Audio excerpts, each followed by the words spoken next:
Welcome to InterPartyConflict, the podcast where we answer your questions so you can have the best tabletop gaming experience possible. My name is Gabe. And my name is Jeff. And we're going to answer your questions today, but first, I have a question. Jeff. Yeah? Why do you sound so different? Gabe, you're teasing me. I am teasing you. Well, I don't know. Do I sound different? Anyway. To me, no. So I got a new microphone, and I'm still kind of trying to work out the the technical side of it, because I'm really not great with audio video stuff. Mm-hmm. I sort of dabble in it as a hobby, so it's like, I've subscribed to the audiophile subreddit, but that doesn't make me an audiophile. Sure. So yeah. If any of you are audiophiles and you hear something that I don't, and are like, oh, he's got this turned way up or whatever, Yeah. So if any of you are an MP3 or a WAVE or a FLAC, any of those audiophiles, please write in. Gabe, stop the podcast. Come on. How you doing? I'm pretty good. How about yourself? Not too bad. Not too bad. Couple things I should probably mention. Well, first, somebody posted on my and my wife's Facebook wall the picture of the official Dungeons and Dragons Dungeon Master costume. It's the official D&D costume? The official D&D Dungeon Master costume, the costume of the character from the cartoon. Okay. I was like, is this like licensed by Wizards or something? Sure, right. Well, I mean, it is, but the character was called Dungeon Master on the cartoon. I gotcha. Okay. It's an image. Okay. I've seen it on a few different sources, but at the top it says, I absolutely refuse to acknowledge the authority of any DM not wearing the official Dungeons and Dragons Dungeon Master uniform. And then that's the picture. Yeah, your power is not recognized here. Right. So my wife made me promise that I would mention this on the show. So apparently, full disclosure, I am not wearing that costume right now. So apparently listeners take everything I say with a grain of salt, because I am not officially a dungeon master because I'm not wearing the uniform. Well, you're off duty, Oh, okay. You're just kind of doing this on the side, that you're not in uniform right now. Sure. So yeah, that's the first thing I wanted to get out of the way. Mm-hmm. I also wanted to say that we just finished our Roll20 game that we did just this last it was last week as of this recording.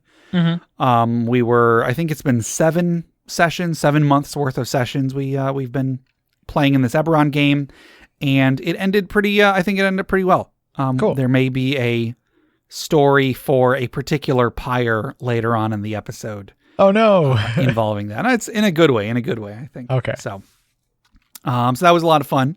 I'm excited with some of the ideas I have for stuff we're going to do moving forward. I also wanted to mention another Patreon thing, that we just put out a bonus episode for our $5 and up patrons of stuff related to the not the Roll20 game, the actual play podcast episodes that we put out a few months ago. If any of you listeners out there listened to those 6 episodes and you liked them, and you want to hear the ideas I had for what we would have done moving forward, become a patron and listen to that episode. I think we had a lot of really good stuff in there.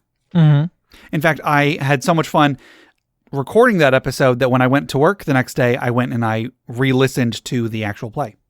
Cool. So it was a lot of fun. I enjoyed that, I enjoyed that game that we played, and I also enjoyed talking about the ideas and stuff. Yeah, that was a lot of fun. So yeah. So a little plug for our Patreon right here at the beginning. Go check that out. Patreon.com/InterPartyConflict. Yeah. Anything else? Anything going on with you? No, nothing too crazy. We got Labor Day weekend coming up, so that's exciting. Yeah, I don't work Mondays, so it doesn't mean anything to me. It means nothing. Right. I think I get paid for that day, but okay. Yeah. I think that does happen. Yeah. All right. Well, you want to go ahead and jump into this episode? Sure. Okay. I want you to imagine, Jeff, you are there's a toy store, a big name toy store in some big city, and you just happen to be strolling through that city.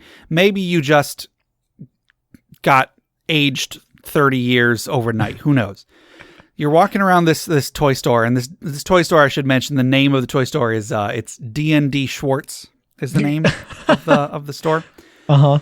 You're walking around, you get turned around, you bump into some giant stuffed animals or something like that, and you're walking forward and you hear a noise. You hear a noise below you, Jeff. Okay. You glance down and you see that the floor itself actually has a giant, it's like a lute that someone has built into the floor, and wherever you step, it like plays notes. Uh-huh.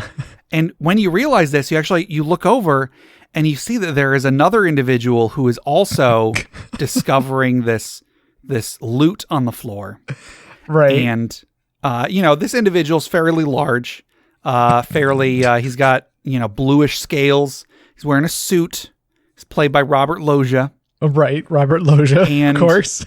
The two of you start dancing on this lute on the floor, and like you're playing all this music. Everybody's having such a good time that like a crowd has formed around the two of you playing this music.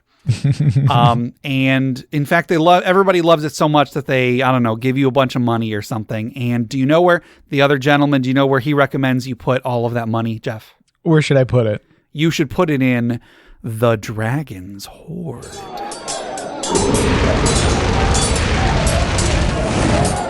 Which I guess means he's offering to take the money from you, possibly at knife point.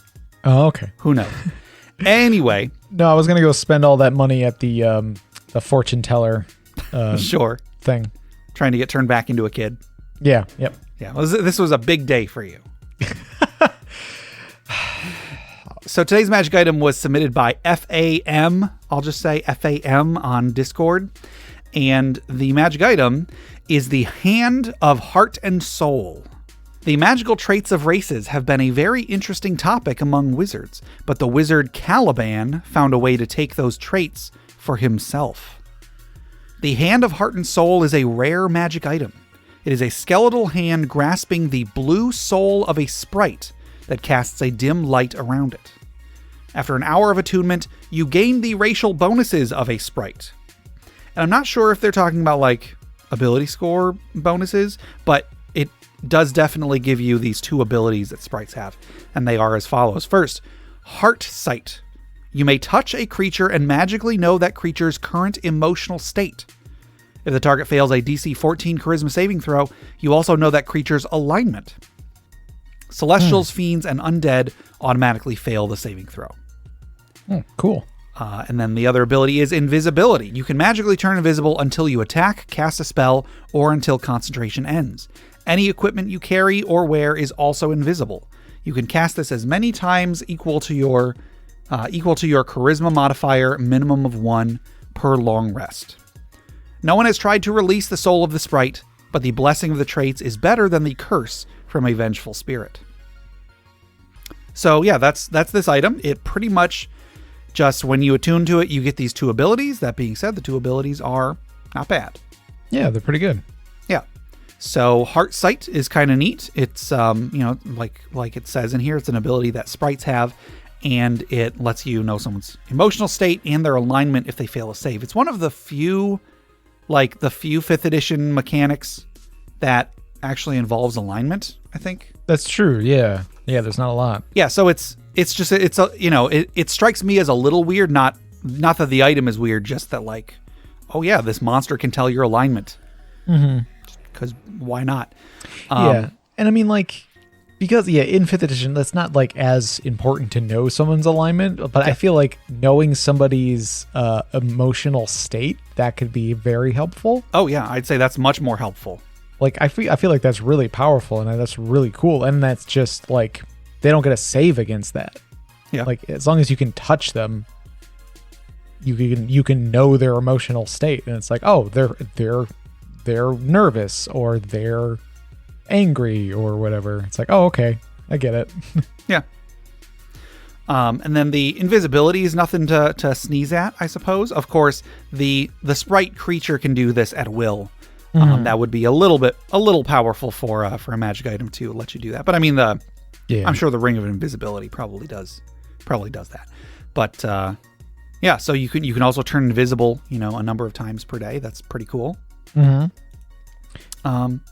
This item, because it's kind of light on the mechanics, but this makes me wonder what other kinds of creatures could you have the soul of? Sure. You know what I mean?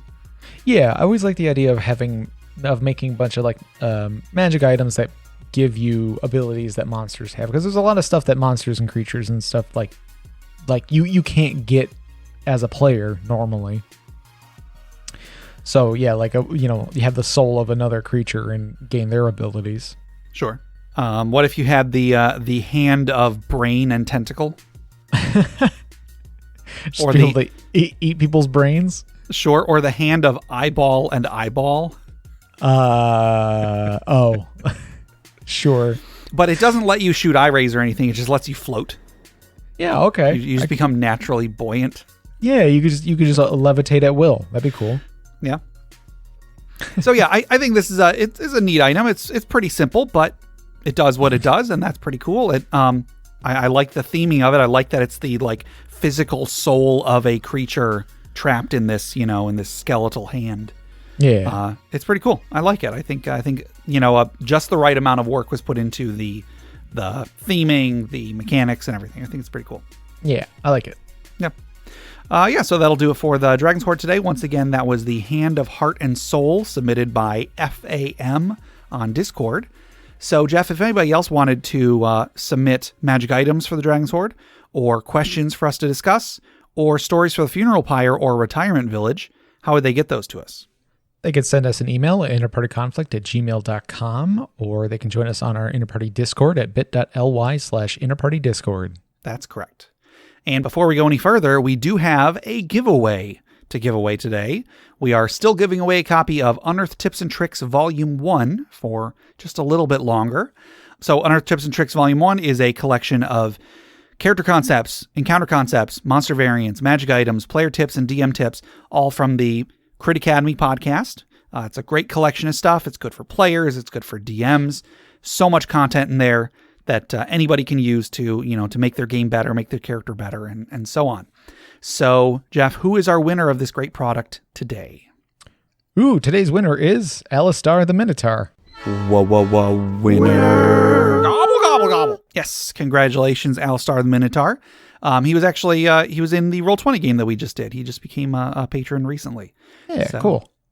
So congratulations. You should be getting that in your email pretty soon. Be sure to leave Crit Academy a review. I hope that our listeners have been leaving reviews whenever they win one of these, because reviews help Crit Academy get more attention. It helps them know what to improve in future products. You're getting something for free, so the least you can do is leave a review. So please do that. And of course, thank you to Crit Academy for giving away these copies to our listeners. It's pretty awesome of them. And we are, as we said last week, we are going to start giving away Unearthed Tips and Tricks Volume 2. So I think this might be the last Unearthed Tips and Tricks Volume 1 that we're giving out. Okay. I think next week we will start giving out Unearthed Tips and Tricks Volume 2. So sorry to everybody who entered but did not win. Hopefully you will win the next one. So enter that one. So if they wanted to enter to win a copy of Unearthed Tips and Tricks Volume 2, how would they do so? They can send us an email at interpartyconflict@gmail.com with Unearthed Tips and Tricks in the subject line. Or put a 2 in there, though. Yeah, put a number 2 make sure that there's a 2 somewhere. Yeah, just to make sure. Yes. And I mean, if you didn't win number 1, but you win number 2, you can go and buy number 1 and be like, you got both of them for half price. There you go. Yeah. I like number 2 a little bit better, but they're both very, very good. So, great products. I mean, I'm kind of patting myself on the back a little bit because I helped write them, but yeah, anyway. So good luck to everybody out there. Enter to win Volume 2. Thank you to Crit Academy. Good job, Alistar the Minotaur. I want to tell everybody to go check out our Patreon.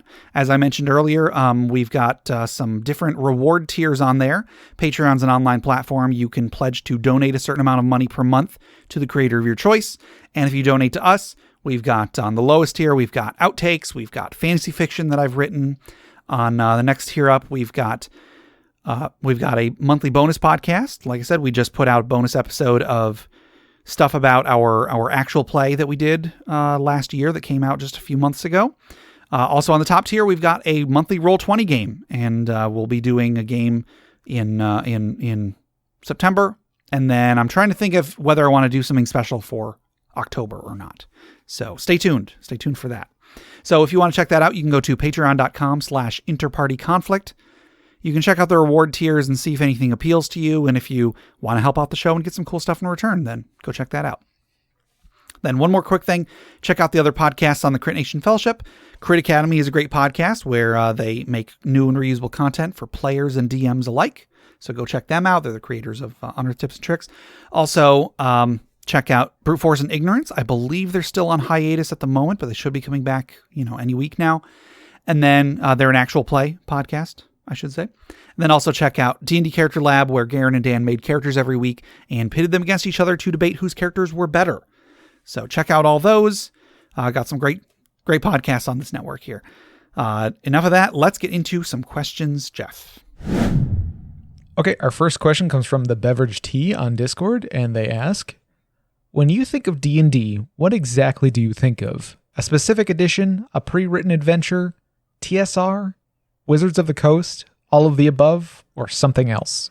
Yeah, I thought this was asked pretty recently, and I think this is a really interesting question, and I hadn't really thought about it. I'd never thought of this until the question was asked, and now that I think about it, I don't know, I'm really intrigued by it. So yeah, the idea is if someone says think of D&D, what exactly is it that pops into your head? Yeah. Is it, it's this one game, this one adventure that I played with my friends? Do you think of when, do you think of your friend's basement that you were playing the game in? Right. Do you think of the cartoon? I mentioned the Dungeon Master costume or whatever earlier. The official uniform. There are probably people that's what they think of when they hear, the first thought in their head when they think of D&D. Yeah. So yeah, I've got a few different, I've got some thoughts on this, but Jeff, D&D, think of D&D. What do you think of? Oh, I mean, it is a lot of things pop in my head. So, because in the question they mentioned TSR, and I'm like, oh yeah, of course TSR, because it wasn't originally through Wizards. Yeah, it was TSR, and I can very clearly picture the TSR logo. Mm-hmm. But then I can also clearly picture the Wizards of the Coast store at our at our old local mall. Yeah. And I remember going in there, and it always smelled weird, but I wonder why. And well, I mean, I don't think it was in a dirty nerd kind of, an unwashed nerd kind of way. If I recall, it was right by the McDonald's that was in the mall. I've never seen a McDonald's in a mall before except that one. So maybe some of that bled over. That's possible. Yeah, it could have just been something, or something has a weird packaging or something. I don't know. Sure.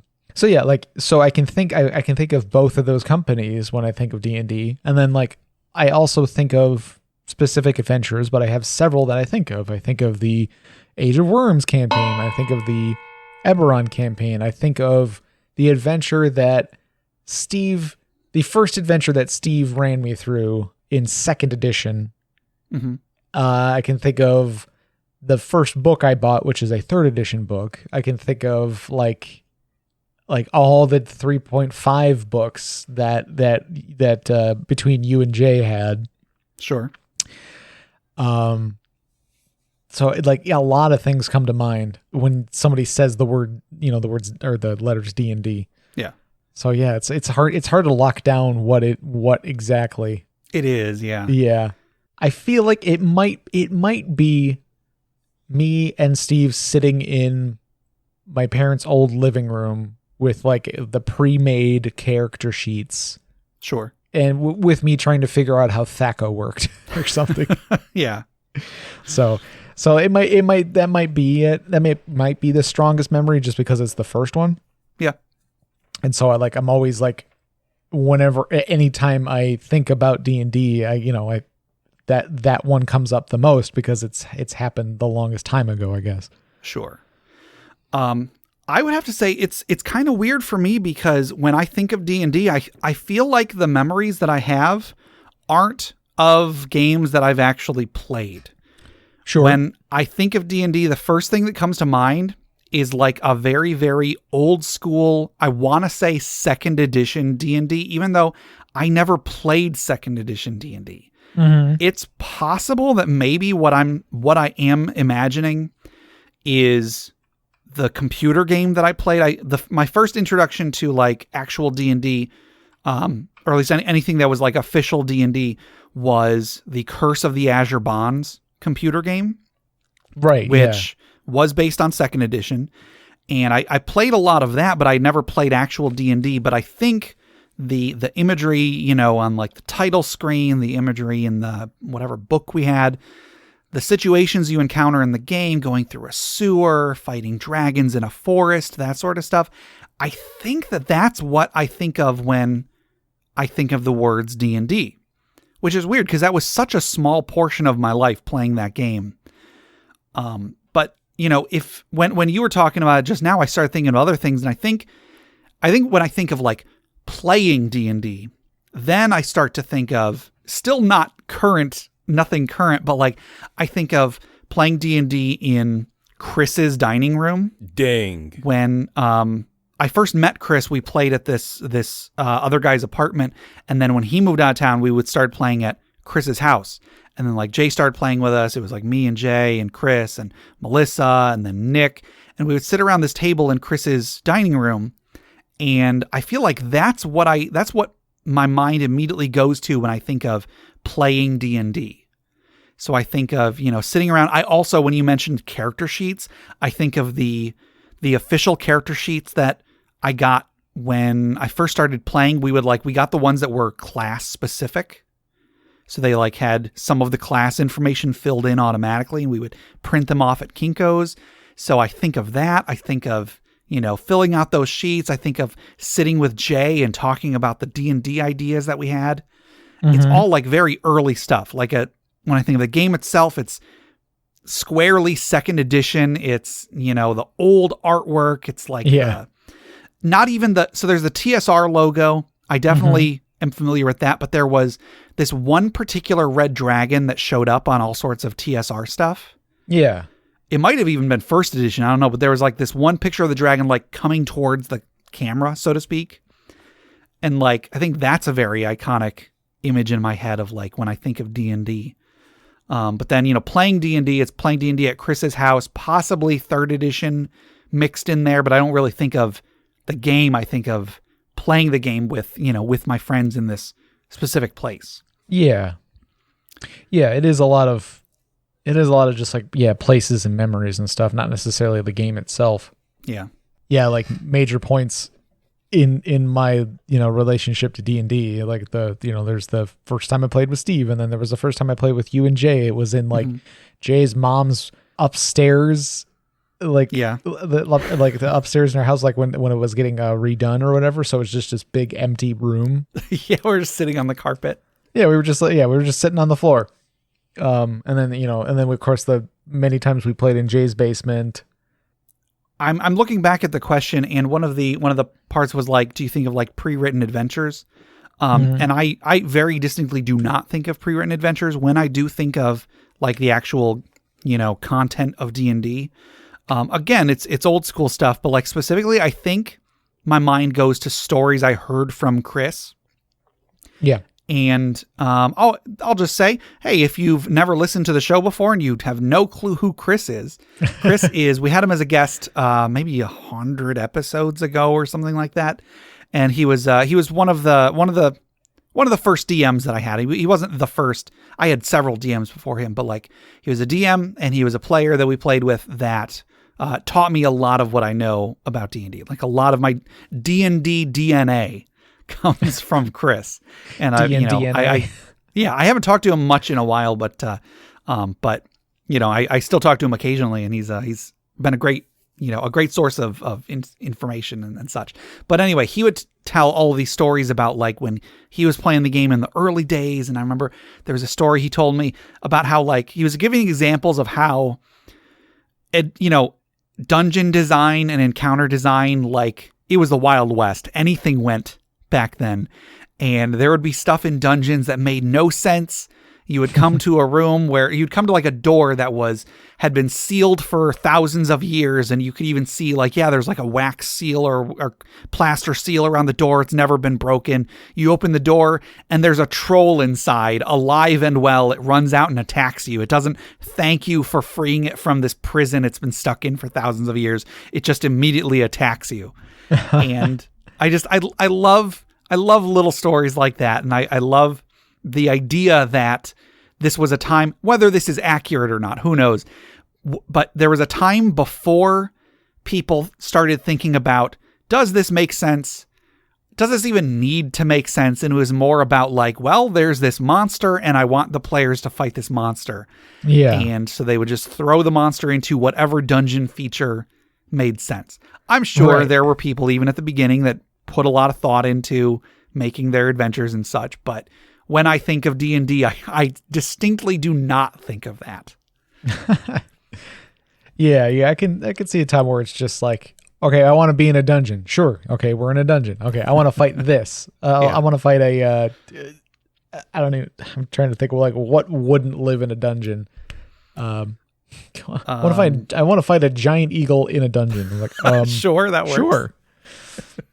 Yeah, like I don't know, like you just played to have fun, and then I don't know, like things got more complicated as the editions went on, and people like more and more people got into the game. I mean, that's a lot of I feel like that's a big part of it, is like as more people joined in the activity, they brought more into it. You know, they bring their ideas into it. So now it's sort of, you got to up your game.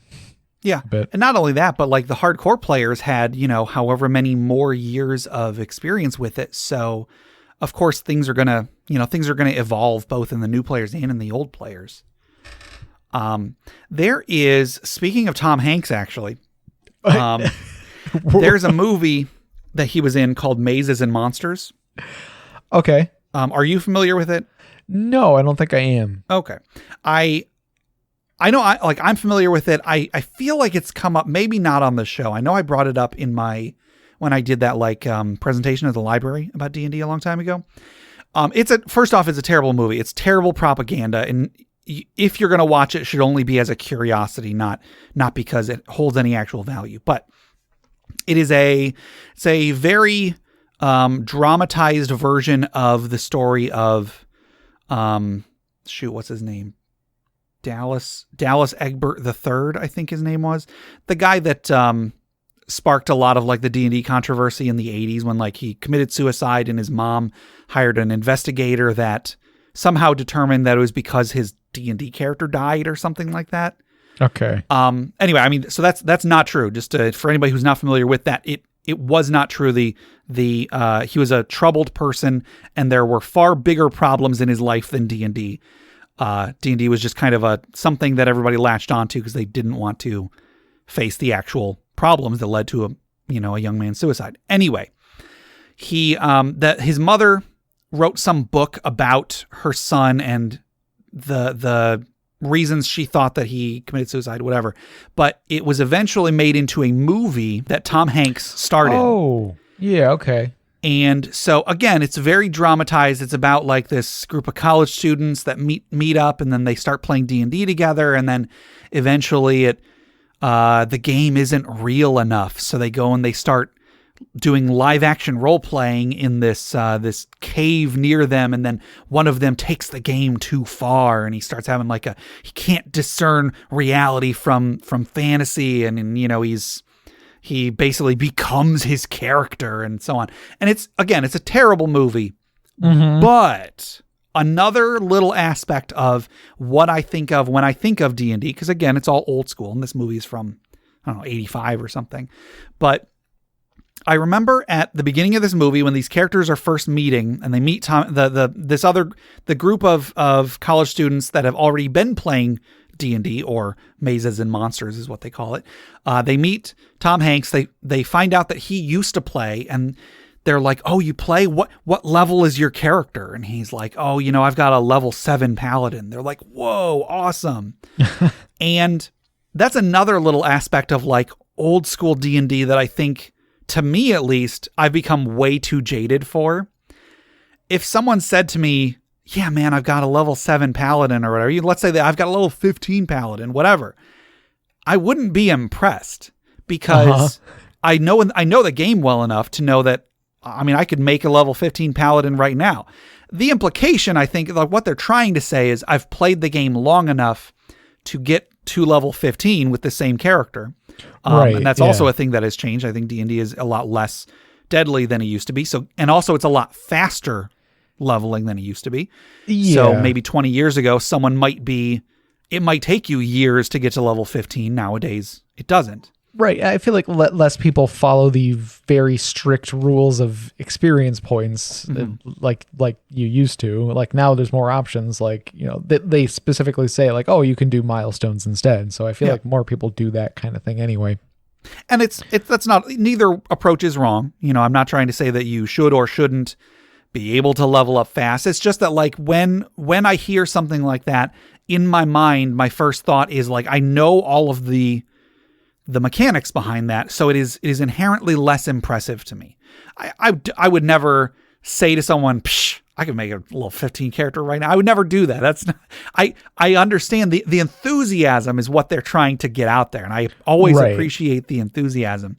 But I just think that that's one of the ways that people have the game has evolved, and also the players have evolved. So I think that, you know, when I think of like old school D&D, I do feel like there is a different feel because fewer people were so familiar with the rules. Fewer people were so jaded as I. And so they, you know, it was a bigger thing when, oh yeah, I'm a level 7 paladin. Whoa, that's awesome. So, you know, that's, I still keep in my mind that little like emotion I think is really neat and is still a part of the game in my mind. It's just not a part of the game that I have ever experienced. You know what I mean? Mm-hmm. Yeah. So I don't know. I mean, there's lots of stuff. I'm very curious as to what our listeners also have to say. Small spoilers for what the social media question is going to be. I should say large spoilers because that is what the social media question is going to be. I do want to know what our listeners think about when they think of D&D. Just whatever, you know, in quotes, D&D, whatever you think of. That's what I want to know. Because I think that's really cool. I would love to have some insight into what other things, because I feel like for most people, as it probably was for me, it's these formative memories. I imagine it's probably this computer game that I played that makes me think of 2nd edition D&D. It's when I was playing D&D at Chris's house with, you know, Jay and Melissa and Nick, and we were sitting around playing. You know, I was playing as my character Saythorn, and Jay was Ardrick, and so on and so on. I imagine it's these formative moments that is what people are latching onto. I'd be interested to hear if maybe it's not for some people. Maybe if there is some other specific thing that they think of. Yeah. I would love to hear about that. I mean, do you have anything else for this question? Dice? Dice? Okay. I mean, like, dice in miniatures, even though, well, I guess we do use miniatures enough. Sometimes. Yeah, but it's not like we haven't always used miniatures, like, sure. And in fact, we actually use dice in place of miniatures more often than miniatures themselves. Right. Actually, now I'm remembering the time we played D&D miniatures, which was like, it was D&D. It was just, it was a separate game they made using the official miniatures. Right. Which I don't know. I don't know what they were trying to do with that other than sell miniatures, I guess. Yeah, it's just to sell miniatures. They were like, hey, you know, if we make a rule set for this, we can sell them for more money. Right, but you already have the rule set. Like, yeah. Like it was just D&D. Like, for the most part, I feel like there might have been like a couple little things that they were like streamlined for more, like to make it sure it was more of a table like top miniature grid experience. Yeah, they basically took out the role playing and it was just combat. Yeah, I guess so. But I mean, like, you could just do that. Like, yeah, you can just do that with D&D. But I mean, whatever. I mean, like they had like cards, I think, too, didn't they? I feel like they had cards that went with the characters. They might have had like cards with what abilities they had, like what spells they could cast or attacks they had. Yeah, it wasn't like a deck or anything, but there were like these little cards that had like the information on the like it was a character sheet in the form of a card, basically. I feel like it was basically a proto 4th edition. Sure. Okay. Because that's kind of like the official 4th edition. Like if you use the character builder, one of the pages of your character sheet will basically just be all of your abilities in card form. Yep, and you could just cut them out and use them. Yeah. Which I like. I liked that. I thought that was Oh yeah, neat. I loved it. That was a fun little thing, and then so you could basically just have a deck of cards that is all your character's abilities and stuff. Sure. And like you kind of like lay them out on the table. Yeah. So yeah, I remember that of Voltram the Archmage. Oh, Voltram the Archmage was great. Let me ask you a question. You mentioned dice.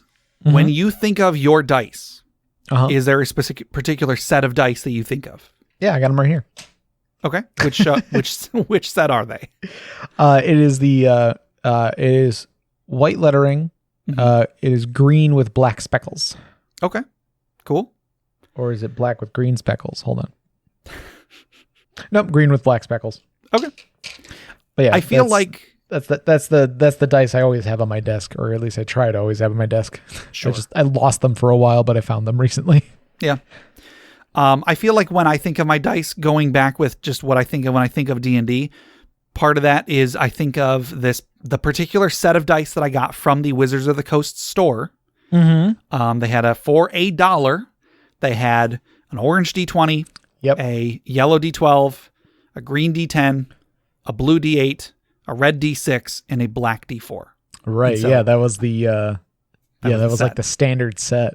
Yeah, so I bought 4 of those because you need 4d6 to make a character, and those were my dice for quite some time. Yeah, I mean, like, hey, if it was $1 a set, like $4, like, seriously. And like you ended up with more dice than you needed, but you had extras. Yeah, that's probably what started my dice problem.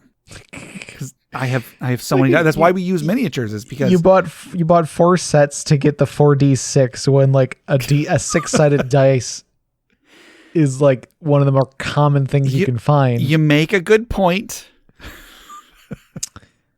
But that's why we use dice as miniatures, because I had so many dice. Right, you had a lot of them, yep. But I mean, like, yeah, again, it doesn't hurt to have multiple D20s in case you have somebody who didn't bring their dice or doesn't have any or something. So, sure. I feel like that's worth $1. Yeah. Heck, if I saw a set of dice for $1, I'd probably just pick it up. Oh yeah, absolutely. Cool. Absolutely. I've paid more than $1 for specific dice. Oh yeah. Oh, sure. Yeah, absolutely. Yeah. Yeah. So I think it's mostly just been us, being nostalgic, reminiscing. Yeah. So I don't know. We will get to the social media questions, next, I guess. So listeners, be thinking about what it is you think of when you think of D&D. Mm-hmm. So yeah, I think that'll do it for our regular questions. But then last social media question was, DMs and GMs, what is your favorite NPC you've put into a game? Do you recall if you had an answer for that, Jeff? Yeah, no, I don't think I have any specifically this. I don't think I have any answer, just because the adventures I have run, I've mostly done like pre-written stuff. Sure. And I mean, like, it's too early for our current like Pathfinder thing we're doing to be like, oh, this is my favorite. I mean, you can also use NPCs from something published. Sure. Just if you had a particularly good experience with an NPC, go for it. Right. Yeah. I mean, there's nothing that really stands out, honestly. Yeah. Okay. But what about you? I mean, I like all my NPCs, but after listening back to the actual play, I really liked Walden the Slayer. I really wish I could have, he was cool. Could have done more with him. Yeah. I think it's neat because I did not intend for it to be exactly such a perfect fit. But when I first introduced him in the actual play, all 3 of you were so enamored with him, and it's because he was the epitome of like each of your character's goals. Your character was a monster hunter, or you wanted to be a monster hunter. Mm-hmm. He was a monster. He was a world famous monster hunter. Justin's character wanted to, had all these like tales and wanted to spread all these stories of heroism. And Walden was a walking hero that people told stories about everywhere he went. Yeah. And then Bridget's character wanted to know all about monsters. And this is a guy who has come face to face with like every monster. Right. Yeah. I didn't intend for that. I just kind of like, this was just a neat NPC I had an idea for, the stuff that I could do with in the campaign. But listening back, like I loved how I introduced an NPC and all of you were 100% invested in this NPC. I loved it. So yeah, cool. It was cool. Like I was like, yeah, sure. I was like, yeah, let's be all about this guy. That's what my character wanted, and I was like, let's go for it. Yeah. So yeah, I really wish we could have done more of that. Again, go and listen to August's bonus episode on Patreon because I talk about some definite, some concrete stuff I was going to do with that character. So go check that out. All right, we got a few responses over on Facebook. Dan W says, that would be General Blot. Not a real general, a goblin merchant with Popeye-like arms and emaciated legs who swings around his store like a chimp. The store is made from scavenged materials with rails and branches throughout for easy access. The walls are lined with knickknacks and junk. For those looking for something specific, Blot will find it for you even if he has to by nefarious means. He will always come up with a good price even though he pretends to use an abacus under his desk. The party can hear clacking. It's just a box of marbles and he's pulling the price out of his butt. Hopefully not literally. He talks like Lou from Little Britain and the party were in tears with laughter when they met him. And then Dan W supplied a link to a clip from Little Britain. And then Nathan H says, oh man, I have 3 great ones, but I'll just talk about... Oh boy, this is French. I'll just talk about, I believe it is Covieux du Nintien, I believe is the name. Okay. I will hopefully never have to read that again. Oh, actually it says right. Geez. Never mind. It has the pronunciation at the end. I'm going to look foolish in a second. In a late medieval European campaign setting, a Christian mystic named Covieux du Nintien. Again, that's not how it's pronounced. It says how it's pronounced. Prophesied doom and destruction. Several plot threads were introduced by Covieux, but I'll focus on just one. The mostly Catholic party investigated, and turns out Covieux was an asymptomatic carrier of the Black Death, resulting in an outbreak that afflicted the party. And then the final sentence here, and yes, Covieux du Nintien is pronounced Covey de 19. Okay. All right. There you go. So that's how you can embarrass me, listeners. Put in something that is another language. If it is French, I will try my darndest to pronounce it correctly. Probably other languages too, but I don't know those ones as well. So that's actually all we got on Facebook. Over on Reddit, we just got one from Alistar the Minotaur. And Alistar says, I have 2. The first is genuinely my favorite NPC. Fluidity was a gnomish alchemist who ended up becoming a short-term DMPC. He could never remember which potions were which in his shop and performed various experiments on himself. He worked well with the party in particular as it was a small group and he could become what the group needed, generally a tank, without overshadowing the group. Plus he added a great amount of levity and humor. My other choice is based exclusively on pun factor. A druid who ran a local hospital and focused much of his efforts on curing a local outbreak of illness. His name was Morgrim, but most people knew him by his title, the Centaur of Disease Control. He made some questionable decisions regarding what to do with the bodies of the deceased and managed to poison the local water supply, so he needed the PC's help fixing a small zombie problem. Okay. Yeah, there you go. Good job, Alistar. Centaur for disease control. Oh yeah. My gosh. Oh my gosh. That's really good, actually. Over on Twitter, we just got one. Tim L., and it looks like he's from a podcast called Under the Capes, said, Rake Feinstein, halfling PI, that's always dodging his landlord, stuffing his pockets at free buffets, and paying 15/16 of his income to his ex-wife because they've been married 4 times. That's pretty good. Yeah.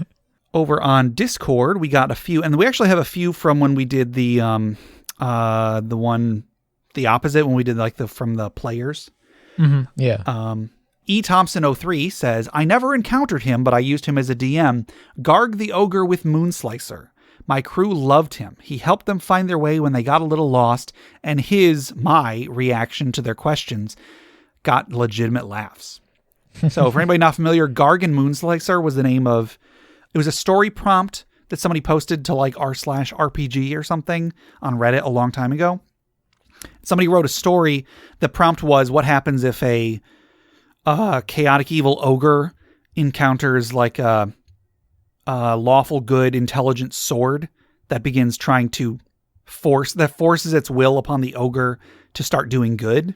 Mm-hmm. And so somebody wrote a short story about it, and that was actually one of our first podcast bonus episodes that we did a long time ago. On the main feed, I did a dramatic reading of the Ballad of Garg and Moonslicer. So yeah, go check that out. It's a great story. And then, Oh God, It's Mason says, my players have been extremely fond of a gnome NPC I made as part of a random event in the town they started in. Bilgrim the gnome was meant to pickpocket our tiefling rogue and get away with it, but was quickly snatched up and dangled upside down playground style. The players eventually decided to turn him into the local thieves guild as a potential recruit and have teamed up with him a couple times since. I think the moment when they fell in love with him, though, was when they locked him inside their bedside chest upon initial capture. They opened the chest the following morning and found him unconscious and nearly dead after gassing himself with his own flatulence by accident during his sleep. Oh, no. And they've adopted him ever since. So, yeah, okay. That's a story if I ever heard it. Dustin says, I've only been a DM for a short time, but one NPC has become a fan favorite for my players. From the module Temple of the Basilisk Cult by Arcane Library, Tarhun the Dragonborn Thug is a gruff, simple-minded, I punch things kind of guy. Great comedy has arisen based on his antics. In one situation, the party was failing to translate a bas-relief. They turned to him. I don't know things. I hit things. The party moved aside, and Tarhun slammed the wall, popping open the hidden door. And then Peace Joy Pancake says, one of my favorite NPCs of my PCs was a young flumph named Belle. She had wandered from her homeland inside a mountain to see the world, but swiftly been captured by some slavers. She was freed by the party and quickly became beloved due to her polite conduct of asking for permission to communicate telepathically, one of her tendrils pointing at you and then herself looking at you expectantly. Repeat. And a general cute behavior, turning pink in delight, flashing bright blue when surprised, etc.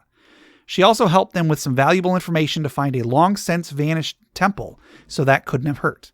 Sadly, after her first trip ended in such frightening circumstances, she did not want to travel with the party. And then also because, number one, DM PCs are not great, and number two, flumps are very squishy, both figuratively and literally, and who likes a beloved NPC to die because you thought it was a good idea to drag them along on your adventures? So yeah, I don't know if I've ever heard a story of a flump NPC in party, but there you go. So those were the stories that were submitted for that. So that was last week's social media question. And then, of course, as I said, our next social media question is, listeners, when you think of D&D, what specific memories or elements come to mind?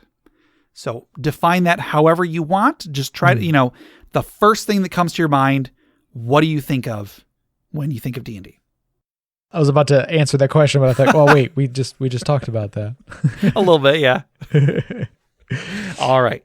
So I think that'll do it for our questions for today. But before we close out, let's relax. Let's sit back. Let's take a deep breath. Let's remember those who have come before us, those who have given their lives so that we may have a better world to live in, as we toss another log onto the funeral pyre.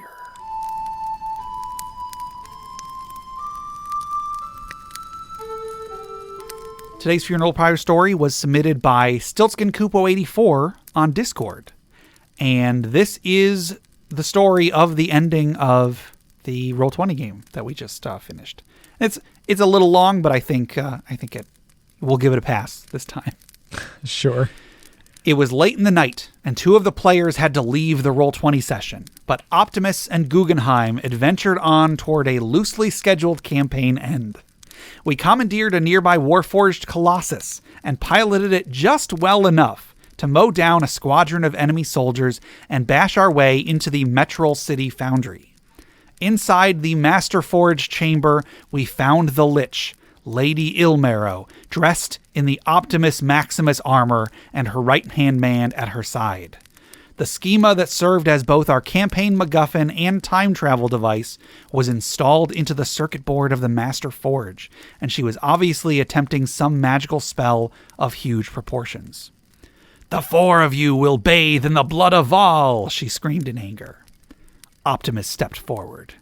"It's just the 2 of us, Ilmarrow." Because 2 of the players had to leave. She turned to see that it was only Optimus and Guggenheim this time and mused, "Why throw your lives away so recklessly?"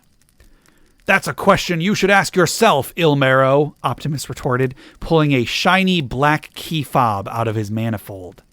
He clicked the button, and an audible beep rang out as the Maximus armor she was wearing powered down on top of her. "I believe that's my ride," Optimus proudly exclaimed. I know the context for this, and it still sounds ridiculous. Yeah. But it's great.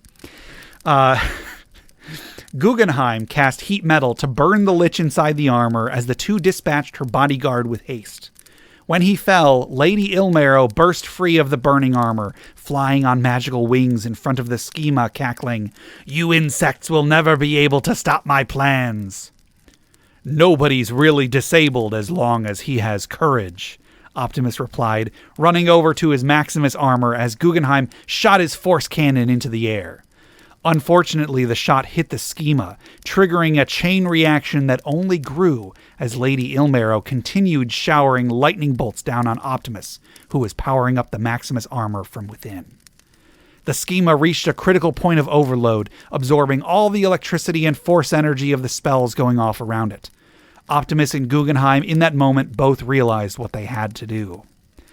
Optimus cast Enlarge on himself and his armor, grabbed Lady Ilmarrow, and jumped in front of the schema proclaiming, "I will shield you!" Guggenheim turned-tailed and ran as fast as his tiny little legs could take him. Because of the size of the Maximus armor and the last remaining magical resistance of the Lich, an explosion fated to end the entire nation of Sire and create the Mournland as we know it, ended up only being enough to devastate the capital city of Metral. It was still the mysterious shot heard around the world that destroyed the Maximus Forge and led to a peace treaty that ended the last war. Weeks later, beneath the statue erected in their honor, the heroic story of the sacrifice of Optimus Maximus was retold by Professor von Guggenheim at the signing of the historic Treaty of Thronehold. Guggenheim, of course, would be the only one in attendance to really know how much worse the explosion could have been, and it falls on the future so newly forged to determine if this war can now be truly over. Ooh. So there you go. So they had some time travel shenanigans had brought them back to the event that caused the mourning, the big cataclysm in Eberron that ended the 100-Year War. And I was totally expecting when it started going off, I had started narrating, yeah, so you 2 run away, you escape, whatever. But Dave, playing Optimus, was like, "Oh no, what are you talking about? I don't do that." And so he basically sacrificed his character to he couldn't stop it from the cataclysm from happening, but he was able to make it much, much smaller, which means that they have, in that campaign at least, they have completely altered the timeline of of Eberron. So, I had established that paradoxes have consequences in that campaign. So maybe in the future I'll run another game in that timeline, and they'll have to deal with the fallout of that. Sure. Yeah. So anyway, I thought it was a great ending. It was really, really cool, and I hope our players had a good time with it. Cool. So I guess let's raise a glass in memory of Optimus Maximus, who made me have to come up with a whole new campaign setting now. Clink. All right, that'll do it for today. To submit questions for us to discuss, items for the Dragon's Horde, or stories for the Funeral Pyre, please email us at interpartyconflict@gmail.com. For show notes, links to media mentioned on the show, and running lists of questions and magic items, go to interpartyconflict.com. You can join the discussion on social media. We're on Facebook, we're on Reddit, we're on our Interparty Discord, we're on Twitter at InPartyConflict. You can go to those for our weekly social media questions. Your answers might end up on the show. You can check us out on iTunes, Google Play Music, Stitcher, YouTube, anywhere you download podcasts. Please rate, review, subscribe, or just tell a friend. If you want to support us monetarily, you can go to patreon.com/interpartyconflict. We have a few different tiers, so anything you can spare, even $1 a month, would go towards making the show better, and you'll get bonus content for it. Jeff, tell us about FriendQuest. FriendQuest is a YouTube channel where you can watch us play video games. And again, I think I said last time, but I spoke with Griffin. We were planning on still doing the Extra Life fundraiser this year. Awesome. So yeah, I'll need to get some details for that, so I might be able to contribute. Yeah. Speaking of video games, check out my side project, the Arcade Memories Podcast. If you'd like to submit your own childhood memories of going to the arcade, record them or write them to me at arcadememoriespodcast@gmail.com. Also, head over to bit.ly/interpartyconflict to take a short survey about our show. What you like, what you don't like, etc. And just for taking it, you'll get 2 free printable board games courtesy of Mary and Tom over at hollandspiel.com. And our music is made by Boxcat Games from Nameless the Hacker's RPG. So, Jeff, until next time, roll out.